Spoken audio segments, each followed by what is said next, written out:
Recently, I acquired a Macintosh Plus from 1986. So yay! I got one. Finally. It works. Partially, but I'll get to that in a second. And yes, not only did I get the computer by itself, but I got a ton of other stuff with it, including a lot of connectors, an adapter, keyboard, mouse, and an external hard drive, which is awesome. And do you know the coolest part about it? It all came from MIT, the best technology college in the country. So I have a bet that this was used by either students in the computer lab, or it was owned by one of the staff there, which would be awesome to see what's actually on this. The only problem is, as I said, it doesn't work.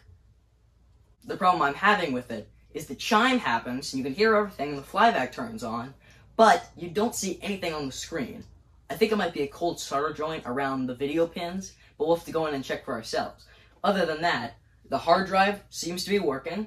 Keyboard and mouse, I don't know how to test them, but they also don't seem like they'd be broken. So I guess we'll just have to go in and see if we can fix this. And the floppy drive also works just fine, to my knowledge.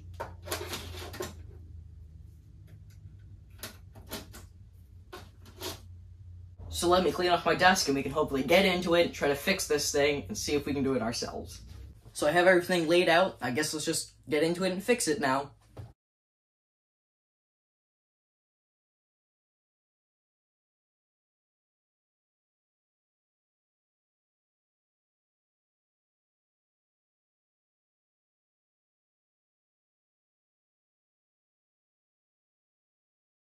Yeah, so I tried to get it off as easily as I could without trying to break any of the plastic. I felt pretty dumb after I realized there was a fifth screw under the battery placement thing for the, I don't know what you call it, but getting it apart, not too disappointed. It looks okay. There's some dust and sand. So for a computer that came along this long ago, the logic board does not look bad. It's the Apple Computer Co. This looks very, very nice. I'm not worried about this very at all, except a little bit of the rust on the connectors, which probably doesn't make a difference because everything that actually matters is gold-plated. And there's a little white thing around here next to the solder joint around this, I think, capacitor, but it's only in one spot and it looks like it's coming out of the random thing. So I'm also not worried about that. I just wanted to get this out of here, but I'm glad it looks very, very nice, because with my classic, it looked horrible. So I'm glad. So looking at the power board here, it doesn't look that terrible, too. It's a little dusty, but looking at it, the fuse isn't blown. Some of the capacitors, or, sorry, not some, all of them are fine. The only thing I would really be worried about is I see a little bit, I don't know if it's flux or it's corrosion around some of these high-voltage solder joints. So I think I'm going to try brushing all that off, and where they said a cold solder joint was that could be causing the problem, I'm going to power back on, and I'm going to see if I can get this thing working. So I didn't really know which pins to actually fix, so I had to look it up, and I found a video by Champagne and Chips, and he was able to fix his Macintosh Plus with this little pin right on the side here, the very far one. It wasn't working, apparently. So I just looked at it, and it did have the exact same cracked solder joint as he had, and he got his working by fixing it.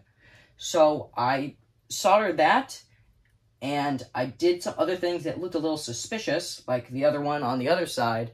It also had a little bit of a crack, but I'm hoping that I fixed it.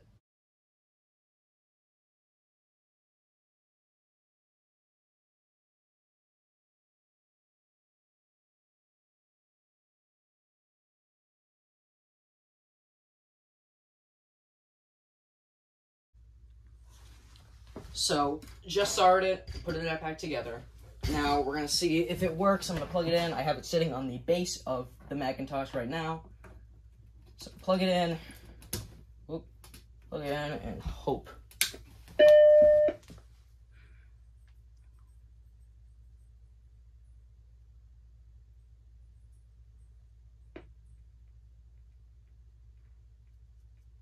Nothing. So as you can tell, I'm ecstatic.